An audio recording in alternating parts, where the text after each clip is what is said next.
محرم الحرام کے فضائل۔ ایک شخص نے حضور نبی کریم رؤوف الرحیم صلی اللہ علیہ وآلہ وسلم کی بارگاہ میں حاضر ہو کر عرض کی، میرے پیارے آقا یا رسول اللہ صلی اللہ علیہ وآلہ وسلم، ماہ رمضان کے علاوہ میں کس مہینے میں روزے رکھا کروں؟ ارشاد فرما، اگر تم نے ماہ رمضان کے بعد کسی مہینے کے روزے رکھنے ہوں تو محرم کے روزے رکھو، کیونکہ یہ اللہ پاک کا مہینہ ہے۔ اس مہینے میں ایک دن ہے جس میں اللہ پاک نے ایک قوم کی توبہ قبول فرمائی اور دوسروں کی توبہ بھی قبول فرمائے گا۔ نبی کریم صلی اللہ علیہ وآلہ وسلم نے ارشاد فرمایا، ماہ رمضان کے بعد سب سے افضل روزے اللہ پاک کے مہینے محرم کے روزے ہیں، اور فرض نماز کے بعد سب سے افضل نماز رات کی نماز ہے۔ برادران اسلام، محرم کے پہلے عشرے کی عظمت۔ حضرت سیدنا ابو عثمان رحمۃ اللہ علیہ فرماتے ہیں، صحابہ کرام 3 عشروں کی تعظیم بہت فرمایا کرتے تھے۔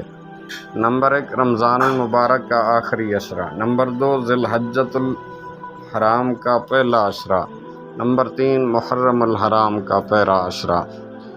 پیارے پیارے اسلامی بھائیوں اور بہنوں، اس ماہ مبارک میں 10 محرم الحرام کو خصوصی اہمیت حاصل ہے۔ اسے یوم عاشوراء کے نام سے جانا جاتا ہے۔ 10 محرم الحرام کو عاشوراء کہنے کی ایک وجہ یہ بھی ہے کہ اس دن اللہ پاک نے 10 انبیاء کرام کو اعزاز و اکرام سے نوازا۔ یوم عاشوراء کی مبارک نسبتیں۔ یوم عاشوراء کو انبیاء کرام علیہم السلام سے خصوصی نسبت حاصل ہے۔ یوم عاشوراء کو حضرت سیدنا موسیٰ کلیم اللہ علیہ السلام کی مدد کی گئی اور فرعون اور اس کے پیروکار ہلاک ہوئے۔ حضرت سیدنا نوح نجی اللہ علیہ السلام کی کشتی جودی پہاڑ پر ٹھہری۔ حضرت سیدنا یونس علیہ السلام کو مچھلی کے پیٹ سے نجات ملی۔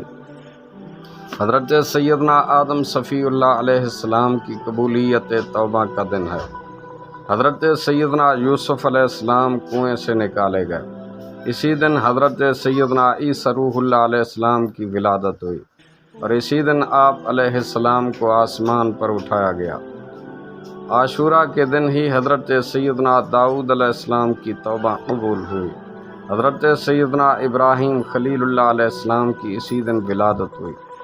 حضرت سیدنا یعقوب علیہ السلام کی بینائی کی کمزوری اسی دن دور ہوئی۔ حضرت سیدنا ادریس علیہ السلام کو آسمان پر اٹھایا گیا۔ اسی دن اللہ پاک نے حضرت سیدنا ایوب علیہ السلام کی آزمائش دور فرمائی۔ یوم عاشوراء کو ہی حضرت سیدنا سلیمان علیہ السلام کو بادشاہت عطا ہوئی۔